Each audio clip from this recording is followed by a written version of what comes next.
الحمد لله وكفى والصلاة والسلام على من لا نبي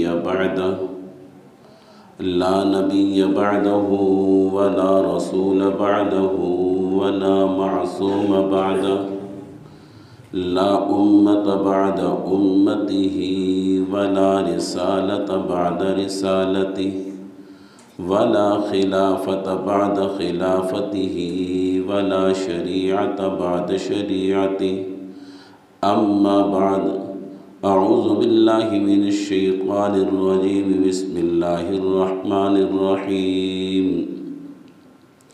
فمن يعمل مثقال ذرة خيرا يره ومن يعمل مثقال ذرة شرا يره رب اشرح لي صدري ويسر لي أمري واحلل عقدة من لساني يفقه قولي رب زدني علما نافعا رب زدني علما نافعا رب زدني علما نافعا سبحانك لا علم لنا إلا ما علمتنا إنك أنت العليم الحكيم۔ پیار و محبت کے ساتھ درود پاک پڑھ لیں۔ اللہم صل علی محمد وعلی آل محمد کما صلیت علی ابراہیم وعلی آل ابراہیم انک حمید مجید۔ اللہم بارک علی محمد وعلی آل محمد کما بارکت علی ابراہیم وعلی آل ابراہیم انک حمید مجید۔ محترم سامعین ذی وقار، میں نے آپ کے سامنے سورۃ زلزال کی سورت کی آخری 2 آیتوں کی تلاوت کی ہے۔ اللہ رب العزت سے دعا ہے کہ اللہ رب العزت حق اور سچ بات کرنے کی توفیق نصیب فرمائے، پھر ہم سب کو اس پر عمل پیرا ہونے کی توفیق نصیب فرمائے۔ دنیا اللہ رب العزت نے انسانوں کے لیے دارالامتحان بنایا ہے۔ دنیا انسان کے لیے مقصد نہیں ہے۔ جیسے ہر چیز ایک مقصد ہوتی ہے، ہر چیز کا ایک مقصد ہوا کرتا ہے۔ ہمارا جو مقصد ہے، ہمارا مقصد ہم نے اس دنیا کے اندر کامیاب ہونا، یہ ہمارا مقصد ہے۔ دنیا کے اندر رہ کر دنیا بنانا ہمارا مقصد نہیں ہے۔ دنیا کے اندر رہ کر ہم نے آخرت کی تیاری کرنی ہے، یہ ہمارا مقصد ہے۔ اور ایک اور مقام پر اللہ فرماتے ہیں وَمَا خَلَقْتُ الْجِنَّ وَالْإِنسَ إِلَّا لِيَعْبُدُونَ۔ ہم نے انسانوں اور جنوں کو اپنی عبادت کے لیے پیدا کیا ہے۔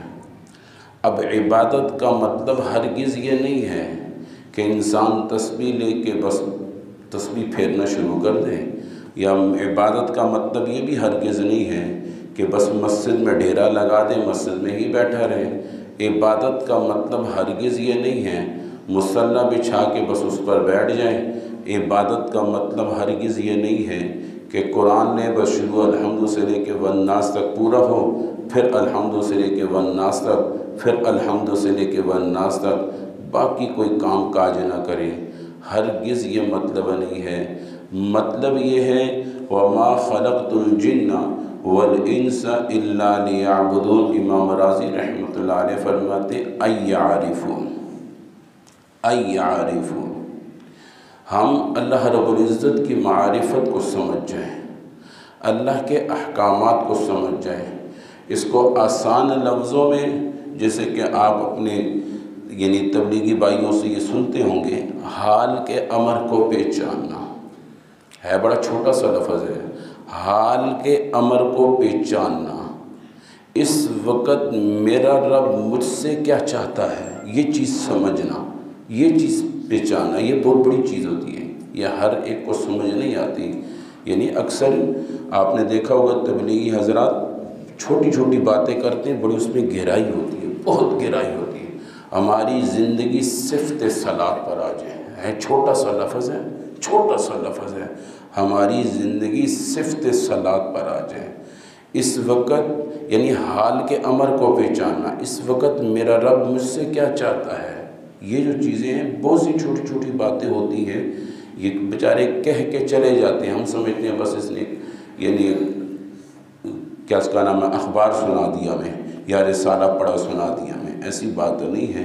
اگر اس کو تھوڑی دیر انسان سوچے، اس کی گہرائی تک ان الفاظوں میں جائے، بہت کچھ مل جاتا ہے، بہت کچھ مل جاتا ہے۔ میں بات یہ کر رہا تھا، اللہ رب العزت نے انسان کو کسی ایک مقصد کے تحت پیدا کیا ہے، اور میں نے یہ بھی ساتھ کہا مطلب ہرگز یہ نہیں ہے کہ اللہ نے عبادت کے لیے پیدا کیا بس ہم مصلی بچھا کے بیٹھ جاؤ، مسجد میں ڈیرا لگا لو، ایک تسبیح لے لو، اس کو پھرکنا شروع کر دو، بس وہ ختم ہو جائے پھر شروع کر دو، یا الحمد سے لے کے والناس تک، پھر الحمد سے لے کے والناس تک۔ نہ بابا، ایسا نہیں۔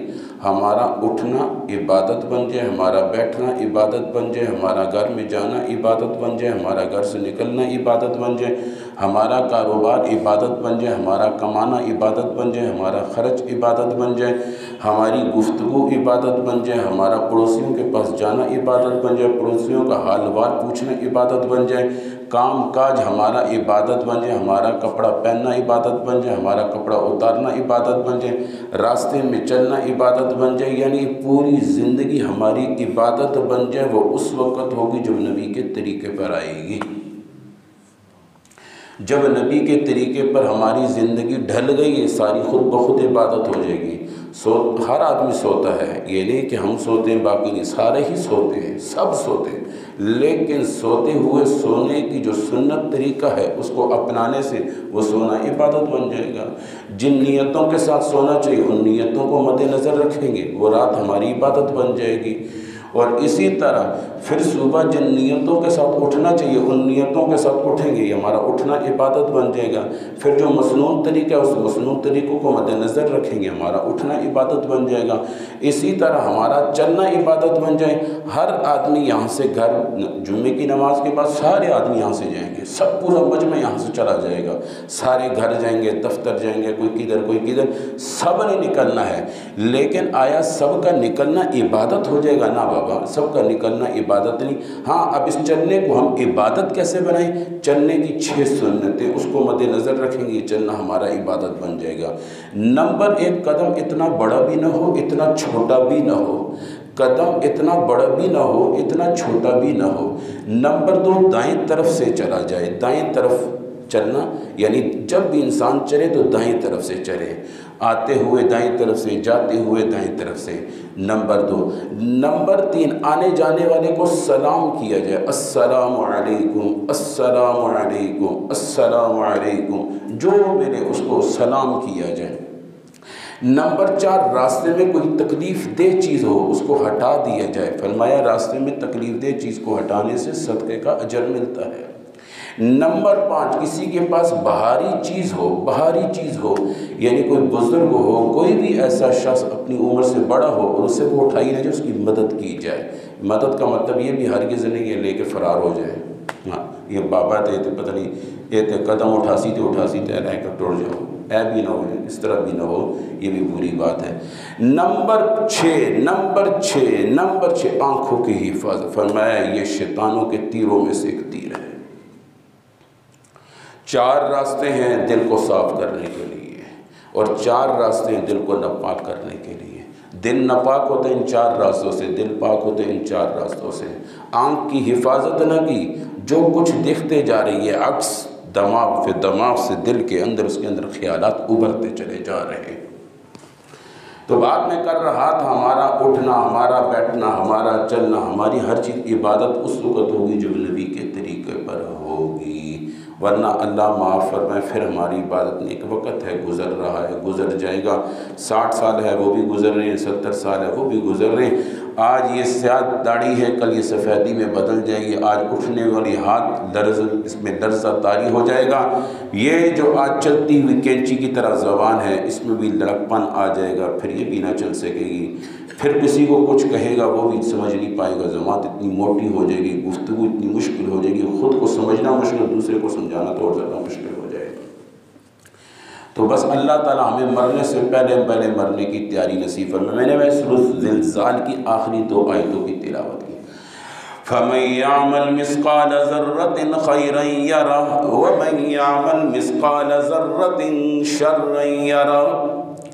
فرمایا دنیا کے اندر جو ہم نے تمہیں زندگی دے رکھی ہے، یاد رکھنا اے بنی آدم، یاد رکھنا جو اعمال تم کر رہے ہو سارے اعمال کل قیامت والے دن پیش ہوں گے۔ فَمَن يَعْمَلْ مِثْقَالَ ذَرَّةٍ خَيْرًا يَرَهُ، چاہے وہ نیکی والے اعمال ہو، چھوٹی نیکی ہو بڑی نیکی ہو، جس طرح کی نیکی ہو وہ بھی پیش کی جائے گی۔ فَمَن يَعْمَلْ مِثْقَالَ ذَرَّةٍ خَيْرًا يَرَهُ وَمَن يَعْمَلْ مِثْقَالَ ذَرَّةٍ شَرًّا يَرَهُ۔ چاہے وہ شر کیوں نہ ہو، چاہے وہ گناہ کیوں نہ ہو، چھوٹا ہو یا بڑا ہو، وہ بھی اللہ کی عدالت میں پیش کیا جائے گا۔ ذرہ یہ اصل میں رئی دانے کو کہتے ہیں، اور رئی دانے کی تعریف لکھی ہے کتابوں کے اندر۔ امام رازی رحمۃ اللہ علیہ فرماتے ہیں رئی دانہ اسے کہتے ہیں جو دوبارہ نہ ٹوٹ سکے، جس کا دوبارہ پرزہ نہ ہو سکے۔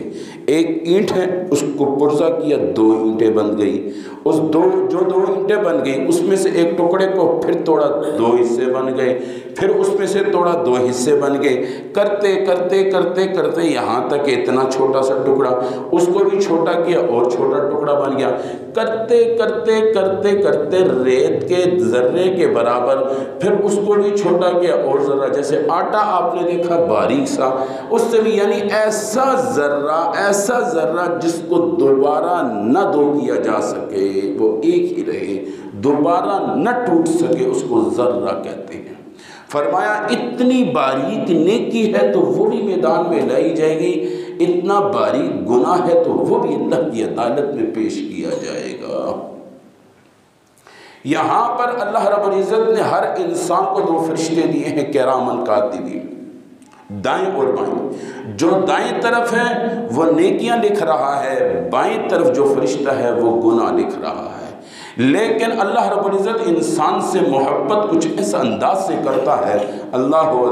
اب اس کا انداز دیکھیے، جب انسان صرف نیکی کا ارادہ کرتا ہے، ارادہ، یہاں پر آپ بیٹھے ہیں، آپ نے کوئی بھی واعظ و نصیحت صدقے کے بارے میں سن لی، آپ نے کہا یار میں یہاں سے جا کے نا اپنی خالہ کو یا اپنی پھپھی کو یا فلانے غریب کو میں 10 روپے 20 روپے، جو اپنی انسان کی استطاعت ہے، یعنی صدقے کی نیت کر لی، یا آپ نے کہہ دیا فلانے غریب کو میں 10 روپے دوں گا، یہ نیت کی، ابھی دیے نہیں ہے، نیت کی ہے۔ اس نیت کرنے پر بھی ایک نیکی مل جاتی ہے، اس نیکی کے ارادے کرنے پر ایک نیکی مل جاتی ہے۔ انسان کوئی بھی اچھا عمل کا ارادہ کرتا ہے، ایک نیکی مل جاتی ہے، جب وہ کرتا ہے وہ نیکی 10 گنا بڑھا کے اس کو اجر دیا جاتا ہے۔ اور اسی طرح جب وہ گناہ کا ارادہ کرتا ہے کہ یہ میں گناہ کروں گا، اللہ نہیں لکھواتا، یہاں تک کہ عزم بھی کر لے، پختہ ارادہ، پھر بھی نہیں لکھواتا، یہاں تک کہ وہ گناہ کر بھی لے، پھر بھی اللہ کہتا ہے صبر کر، شاید یہ میرا بندہ مجھ سے توبہ کر لے، شاید میرا بندہ مجھ سے توبہ کر لے، صبر۔ یہاں تک آتا ہے حدیث میں، جب گناہ کرتا ہے، گناہ کے بعد جب دوسرا گناہ کرتا ہے تو پہلا گناہ لکھا جاتا ہے، تب جا کے پہلا گناہ لکھا جاتا ہے، اور پھر ایک گناہ پر ایک ہی گناہ لکھا جاتا ہے۔ نیکی کا ارادہ کیا تو ایک نیکی مل گئی، ارادہ کیا کی نہیں ہے نیکی، ایک نیکی کا ارادہ کیا، صرف ارادہ، اس ارادے پر نیکی کا اجر مل گیا، ایک نیکی مل گئی۔ نمبر 2، جب نیکی کر گزر گیا تو 10 گنا اس کو بڑھا دیا جاتا ہے۔ لیکن پھر آگے اور بھی مختلف آیتوں سے یہ معلوم ہوتا ہے، فرمایا 700 گنا بڑھا دیا جاتا ہے، اور بعض جگہ اضعاف مضاعف، اس کا انداز کچھ ایسا ہوتا ہے، ہم اتنا بڑھا دیتے ہیں اضعاف مضاعف، جس کا وہ تصور بھی نہیں کر سکتا۔ اور بات صدقے کی چلی، صدقہ اس کو نہیں کہتے ہیں کہ گوشت دیں گے تو صدقہ قبول ہوگا، کالا بکرا دیں گے تو قبول ہوگا، نہ بابا، صدقہ جس کو بھی، بلکہ یہاں تک آتا ہے، حدیث کے اندر الفاظ ہیں، کھجور کے کچھ حصے میں سے، کھجور کے فرمایا کھجور کے کچھ حصے میں سے بھی صدقہ کرو تو وہ بھی قبول ہوتا ہے۔ الصدقۃ رد البلا، صدقے کی وجہ سے انسان کو اللہ تعالیٰ بڑی بڑی بلاؤں سے بچا دیتا ہے۔ حدیث میں آتا ہے جب انسان صدقہ کرتا ہے صدقے کی وجہ سے بڑی بڑی مصیبتیں اس کے اوپر سے ٹل جاتی ہیں۔ اور صدقہ اس کو ہرگز نہیں کہتے جس کو ہم نے صدقہ سمجھا ہوا ہے، نہیں جی نہیں، پوری دھیگ دیں گے تو تب جا کے صدقہ قبول ہوگا، اس کو صدقہ نہیں۔ صدقہ تو وہ ہے، صدقہ دل کی محبت کا نام ہے، دل کی محبت سے اللہ کی رضا کے لیے جتنا بھی دیا جائے، اور ہاں جتنی محبت سے شوق سے دے گا اتنا ثواب بڑھتا چلا جائے گا، اور جتنا ڈھونڈ ڈھونڈ کے بندے کو دے گا، لاچار بندہ دیکھے گا کون سا لاچار ہے، ڈھونڈ ڈھونڈ کے لاچار بندے کو دیکھے گا اس پر زیادہ اجر، جو گھر سے نکل کے قدم اٹھائے گا اس قدم اٹھنے پر اجر ملتا ہے۔ آج کل ہم نے کچھ اور ہی سمجھ لیا، کچھ کو دیکھو جی باجرہ ڈال دیتے ہیں، کچھ کو دیکھو پتہ نہیں کیا، بابا ٹھیک ہے وہ بھی اپنی جگہ ہے، وہ اپنی جگہ، لیکن اس وقت انسان بھوکا مر رہا ہے، پرندوں کو اللہ دے رہا ہے، پرندوں کو اللہ دے گا، وہ ہمارے بچے مچھے میں سے کھا لیتے ہیں، لیکن اس وقت مسئلہ انسان کا ہے، انسانوں کو ہم نہیں دیتے، جن کو نہیں دینا ان کو ہم دیتے ہیں۔ ہاں کوئی ایسا جانور آپ کے سامنے نظر آ جائے بیچارہ زخمی ہو چکا ہے، کچھ ایسے ہو چکا ہے، اور کوئی ایسا راستہ، اس وقت اس کا اجر ہے، اس وقت اس کا اجر ہے۔ ہم نے وسائل کو کہاں سے کہاں ڈال دیے، پرندوں کے بچوں کو اٹھا اٹھا کے لا کے اپنے پاس رکھتے ہیں پنجروں میں، پھر اس کو دیتے رہتے ہیں۔ بابا یہ دینا نہیں ہے، اگر ہمارے بچے کو کچھ چھپا لے اور اس کو سونے کے نوالے بھی دے تو ہمارے ماں باپ سے پوچھو کیا ہوتا ہے، ذرا اس بچے کے ماں باپ سے پوچھو نا۔ حضرت انس رضی اللہ تعالیٰ عنہ نے ایک مرتبہ ایک پرندے کے بچے کو گھونسلے سے بچہ نکالا، رسول اللہ صلی اللہ علیہ وسلم کے پاس آئے، فرمایا میں اس کا خیال رکھ رہا ہوں، فرمایا خیال تو رکھ رہے ہو، ذرا یہ بھی سوچو اگر کسی انسان کے بچے کو کچھ چھپا لے اور اپنے پاس رکھے، پھولوں کی طرح کیوں نہ پالے، ذرا اس کے ماں باپ سے پوچھ اس کو کیا تکلیف ہوتی ہے، یہی تکلیف ان کو بھی ہوتی ہے، یہی تکلیف ان کو بھی ہوتی ہے۔ گھر کے اندر بیوی کا خیال کرنے کے بجائے وہ کبوتروں کا خیال کیے جا رہا ہے، کوئی نے باندر رکھا ہے، کسی نے کبوتر رکھا ہے، کسی نے کیا رکھا ہے، جس کا خیال کرنا چاہیے اس کو نہیں خیال کر رہا، جس کا نہیں خیال کرنا چاہیے اس کو خیال کر رہا۔ یہ بھی عجیب سا ایک فضا بن چکی ہے، عجیب سا ایک فضا، بوڑھے ماں باپ کو نہیں پوچھتا، اور کبوتر کے لیے وہ پتہ نہیں کس نے مجھے اس نے کہہ دیا کہ پتہ نہیں سالانہ 3 لاکھ روپے کبوتروں کا خرچ ہے ہمارا، بات ریکارڈ ہونی سے بولنا نہیں کچھ، 3 لاکھ روپے کبوتروں کا خرچ ہے، قریب ہمارے رہتے ہیں، یہ حال ہے کبوتروں کے خرچ ہے۔ اب اللہ کے راہ میں خرچ کرو، کسی کیا اس کا نام غریبوں کو دیکھو، آس پاس دیکھو، کتنی ایسی لڑکیاں جو بے نکاح ہیں، صرف جہیز کی وجہ سے بیٹھی ہوئی ہیں، کیسے کیسے مسائل ہیں، ان کو نہیں ہم دیکھتے۔ بات کر رہا فَمَن يَعْمَلْ مِثْقَالَ ذَرَّةٍ خَيْرًا يَرَهُ وَمَن يَعْمَلْ مِثْقَالَ ذَرَّةٍ شَرًّا يَرَهُ، چاہے نیکی ہو یا بدی ہو، ذرہ برابر ہو یا پہاڑ جتنی نیکی ہو، گناہ پہاڑ جتنا ہو یا چھوٹا ہو، اللہ کی عدالت میں پیش کیا جائے گا۔ انسان نیکیاں کر کے انسان نیکیاں کو بھی تباہ کر دیتا ہے، اور ایسے بھی انسان ہیں بڑے بڑے گناہ کر کے گناہوں کو بھی صاف کر دیتا ہے۔ دونوں طریقے، بڑی بڑی نیکیاں کی ہے، بہت بڑی بڑی نیکیاں کی ہے، ایسا عمل ایسا گناہ کر دیتا ہے جس کی وجہ سے ساری نیکیاں تباہ و برباد ہو جاتی ہیں، ساری نیکیاں تباہ و برباد ہو جاتی ہیں، اور اتنے بڑے بڑے جرائم کیے ہوتے ہیں، اتنے بڑے بڑے گناہ کیے ہوتے ہیں، لیکن ایسی نیکی کر لیتا ہے کہ اس نیکی کی وجہ سے وہ سارے جرائم معاف ہو جاتے ہیں۔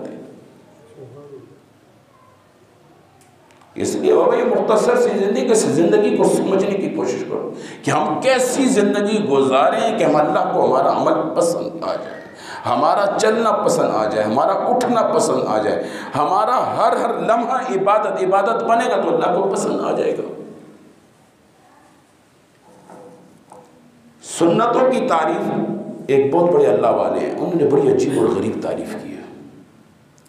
کسی نے ان سے پوچھا نا کہ جی سنت کو ادا کرنے سے کیا ملتا ہے؟ یعنی مثال جیسے میں نے بھی آپ کو بتایا، چلنے کی سنتیں ہیں، سونے کی سنتیں ہیں، لباس کی سنتیں ہیں، کھانے کی سنتیں ہیں، پینے کی سنتیں ہیں۔ بات چلی پینے کی سنتیں۔ اب ذرا دیکھیے کہ اللہ رب العزت یہ پانی ہم تک کیسے پہنچاتا ہے؟ بارش کے ذریعے، اور آتا ہے حدیث میں جب بارش ہوتی ہے ایک ایک قطرے کے ساتھ ایک ایک فرشتہ آتا ہے، ایک ایک قطرے کے ساتھ ایک ایک فرشتہ اترتا ہے۔ جو فرشتہ اتر جاتا ہے اس کا دوبارہ نمبر نہیں آتا، ایک ایک قطرے کو فرشتہ اپنے ساتھ لے کے آ رہا ہے۔ کبھی دیکھیں یعنی بالکل تازہ فصل ہوتی ہے، یعنی بالکل چھوٹی سی کومبل، باریک کومبلیں نکلی ہوتی ہیں یعنی بیج میں سے، خود پانی ڈالو وہ کومبلیں ٹوٹ جاتی ہیں، خراب ہو جاتی ہیں، لیکن کتنی بلندی سے بارش ہو رہی ہے کسی کو کچھ نہیں ہوتا۔ کبھی سوچا اللہ انسان کے لیے کیا کچھ نہیں کر رہا، کیسی کیسی حفاظت ہے۔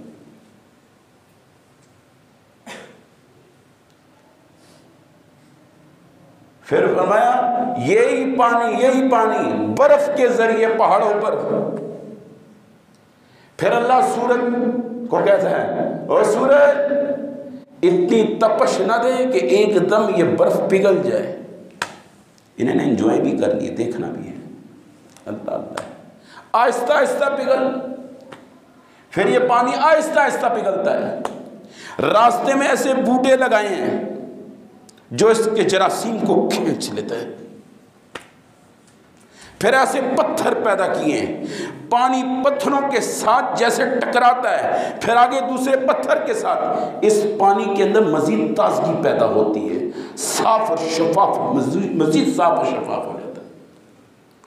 کرتے کرتے نہروں کے ذریعے یہی پانی سمندر کے ذریعے، چشموں کے ذریعے زمین کے اندر محفوظ کر کے، اور پھر ہم اس پانی کو لیتے ہیں۔ اللہ کہتا ہے میں تمہیں یہ نہیں کہتا کہ میں نے کس کس نظام کے ساتھ تیرے ہاتھ میں یہ پانی دیا ہے، میں صرف اتنا سا کہتا ہوں کہ یہ پانی تو دائیں ہاتھ میں پکڑ لے گا میں سمجھوں گا تو میرا ہے، بائیں ہاتھ میں پکڑے گا تو میں سمجھوں گا تو پرایا ہے، آگے تیری مرضی۔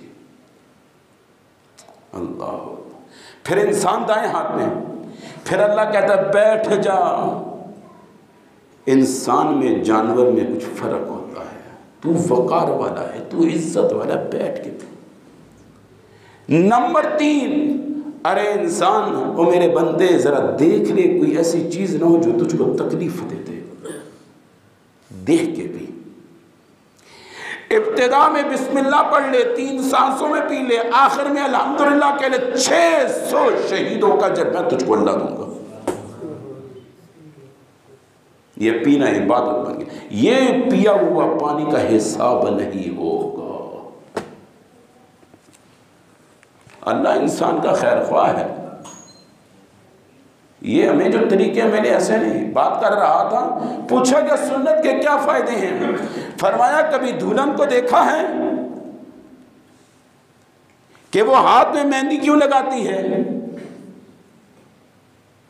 وہ ہاتھ میں مہندی اس لیے لگاتی ہے میرا ہاتھ میرے شوہر کو اچھا لگے۔ وہ گلے میں ہار کیوں پہنتی ہے؟ میرا گلہ میرے شوہر کو اچھا لگے۔ کان میں کانٹے اس لیے ڈالتی ہے کہ میرے کان میرے شوہر کو اچھے لگے۔ وہ اتنی زیب و زینت جو کرتی ہے، اتنا اچھا لباس جو اوڑھتی ہے اور اتنا بناؤ سنگار کرتی ہے، کیوں؟ تاکہ میرا جسم میرے شوہر کو اچھا لگے۔ اور اگر تم چاہتے ہو تمہارا جسم تمہارے اللہ کو اچھا لگے تو اس پر نبی کی سنتوں کا زیور پیون کرو۔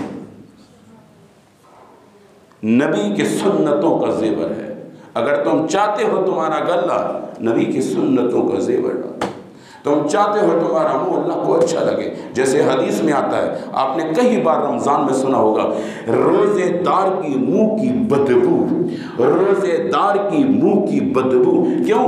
کچھ گھنٹوں کے بعد جب معدہ خالی ہوتا ہے، سائنسی تحقیق ہے، معدے کے اندر سے ایک بدبو پیدا ہوتی ہے، وہ بدبو جو ہے روزے دار کی، اللہ کہتا ہے مشک سے بھی زیادہ مجھے اچھی لگتی ہے۔ عمل کی وجہ سے نا، عمل کی وجہ سے، لفظ بدبو اللہ کو نہیں، اس عمل کی بیس پر جو بدبو پیدا ہو رہی ہے۔ اور اسی طرح حدیث میں آتا ہے جب نوجوان آدمی سنتوں کے مطابق راستے سے چلتا ہے، جس راستے سے گزرتا ہے وہ راستہ دوسرے راستوں پر فخر کرتا ہے۔ جیسے ہم کبھی میں اس سے ملا ہوں جی، نہیں یار اس سے ملاقات بھی، میرا تو وزیر اعظم سے ملاقات ہے، وزیر داخلہ سے ملاقات ہے۔ ایک تو دنیا کے معاملات ہے، کیا آخرت کے معاملات ہیں۔ حدیث میں آتا ہے جب انسان علم کو سیکھنے کے لیے، جیسے آج جمعہ ہے، جمعے میں کیا میں نے کئی دفعہ کہا آپ یہ نیت کر کے آیا کرو، یہ نیت کر کے آیا، کئی دفعہ میں نے کہا آپ جب بھی جمعے میں آتے ہو یہ نیت کر کے آیا کرو، اللہ اور اللہ کے رسول کی بات سنیں گے اور اس کو یاد کریں گے، پھر لوگوں پر محنت کریں گے، لوگوں کو بتائیں گے، خود بھی عمل کریں گے اور لوگوں کو بھی بتائیں گے، اس نیت سے آیا کریں۔ حدیث میں آتا ہے جو علم کو سیکھنے کی نیت سے گھر سے نکلتا ہے اس کے پاؤں کے نیچے ہمارے ہاں زیادہ سے زیادہ پروٹوکول کیا ہے؟ کوئی بڑے سے بڑا آدمی آ جائے، پروٹوکول کیا ہے؟ کوئی بتائے گا؟ وہ ریڈ کارپٹ، ریڈ قالین، لال قالین، سب سے بڑا زیادہ سے زیادہ یہی پروٹوکول ہے، پھول کی پتیاں، بس اللہ کا پروٹوکول سن۔ جو میرے دین کے لیے، اللہ کہتا ہے جو میرے دین کے لیے گھر سے نکلتا ہے اس کے پاؤں کے نیچے نورانی مخلوق اپنے پر پھیلا دیتے ہیں۔ اور رسول اللہ صلی اللہ علیہ وسلم کا فرمان ہے جو دین کو سیکھنے کے لیے گھر سے نکلتا ہے اس کے پاؤں کے نیچے نورانی مخلوق پر پھیلاتے ہیں۔ ہم ان کے پروں پر آئے۔ ایک بات ہوگی۔ نمبر 2، حدیث میں آتا ہے جب تک یہ دین کی بات سن رہا ہوتا ہے، جب تک یہ مجمع کے اندر ہوتا ہے، اس وقت تک سمندر کے اندر کی مچھلیاں، فضا کے اندر کے پرندے، بلوں کے اندر کی چونٹیاں اس انسان کے لیے استغفار کر رہی ہوتی ہے۔ یہ معمولی بات نہیں ہے۔ حدیث میں آتا ہے جب انسان دین کو سیکھنے کے لیے کسی بھی جگہ جمع ہوتا ہے صرف اللہ کی رضا کے لیے، باقی دنیاوی کوئی غرض نہیں ہوتی، صرف اللہ کی رضا کے لیے ایک جگہ جمع ہوتے ہیں، مختلف گھروں سے، مختلف قبیلوں سے، مختلف خاندان سے، مختلف قوموں سے، مختلف محلوں سے، صرف اللہ کی رضا کے لیے۔ حدیث میں آتا ہے اس مجمع کی کیفیت اور مجمع کی برکات اور انوارات آپ اس سے اندازہ لگائیں۔ فرمایا جب یہ مجمع ختم ہونے کے قریب ہوتا ہے، یہاں تک ایک ایسا بندہ جو بغیر کسی نیت کے، اس کی کوئی نیت نہیں ہوتی کہ میں دین کی بات سنوں گا، کوئی نیت نہیں ہوتی، صرف اور صرف مطلب اس کا یہ ہوتا ہے، اس غرض سے آتا ہے کہ یار میرا دوست، میرا فلانا اس جگہ جمع ہے، میں نے اس سے صرف چابی لینی ہے، میں نے اس سے کاغذات لینے ہیں، میں نے اس سے کوئی چیز پوچھنی ہے، صرف پوچھنے کے غرض سے وہ اس مجمع میں آتا ہے، اور وہ اس کو جب دیکھتا ہے ہاتھ کے اشارے سے کہتا ہے بیٹھ جا، 2 منٹ بیٹھ جا۔ اس بیٹھنے کی وجہ سے اللہ تعالیٰ اس کے تمام تر گناہوں کو معاف کر دیتا ہے۔ وہ جو بغیر کسی غرض سے آیا یار، اور جو کسی مطلب سے آئے، کسی غرض سے آئے، ان کا عمل کیا ہوگا؟ حدیث میں آتا ہے جب دین کو سیکھنے کے لیے مختلف قوموں سے، مختلف قبیلوں سے، یہ الگ حدیث سنا رہا ہوں، مختلف جگہوں سے ایک جگہ جمع ہوتے ہیں، ان کی مثال ایسے ہے جیسے دنیا کے اندر، دنیا کی آنکھ سے آسمان کے ستارے جیسے چمکتے ہیں، ایسے آسمانوں میں دنیا والے یہ جو بیٹھے ہوئے ستاروں کی طرح چمک رہے ہوتے ہیں۔ پوچھا جاتا ہے یہ دنیا کے اندر یہ ہمیں روشنیاں کہاں سے نظر آ رہی ہے، یہ چمکتے ہوئے لوگ کون ہیں؟ فرمایا جاتا ہے یہ میری رضا کے لیے دین کو سیکھنے کے لیے ایک جگہ جمع ہے۔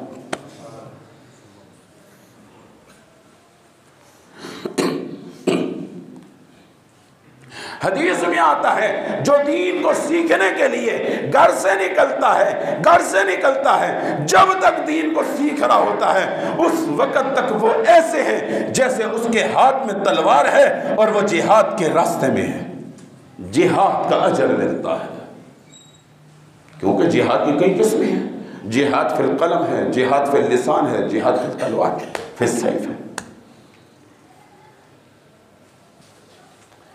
یہ معمولی چیز نہیں ہے، وہ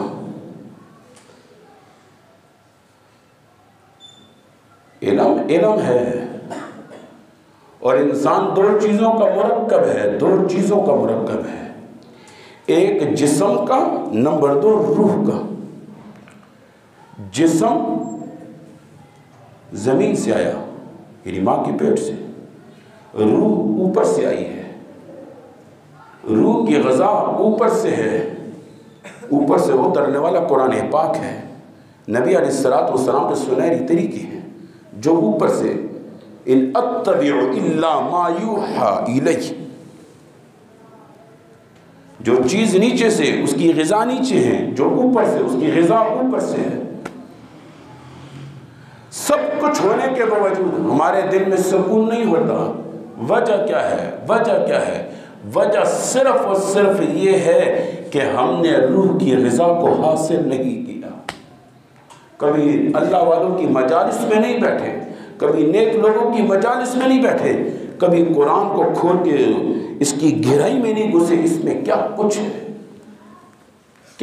ہے۔ یہ بات سے بات نکلی، عربی میں آنکھ کو بھی عینن کہتے ہیں، چشمے کو بھی عینن کہتے ہیں۔ فیہا عین جاریہ،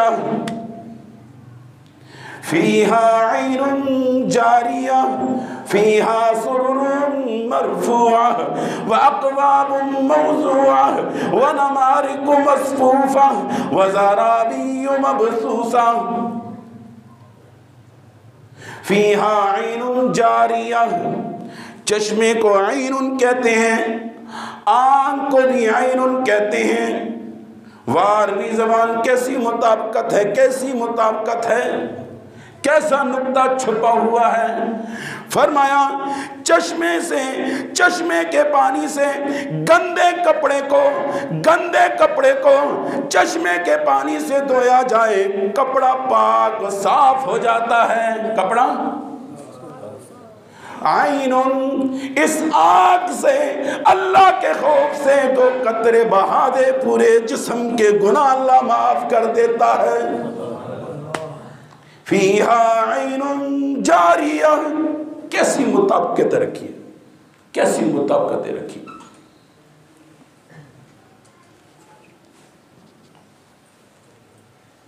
بابا دین بہت ضروری ہے، دین کو سیکھنے کی کوشش کریں اور سیکھ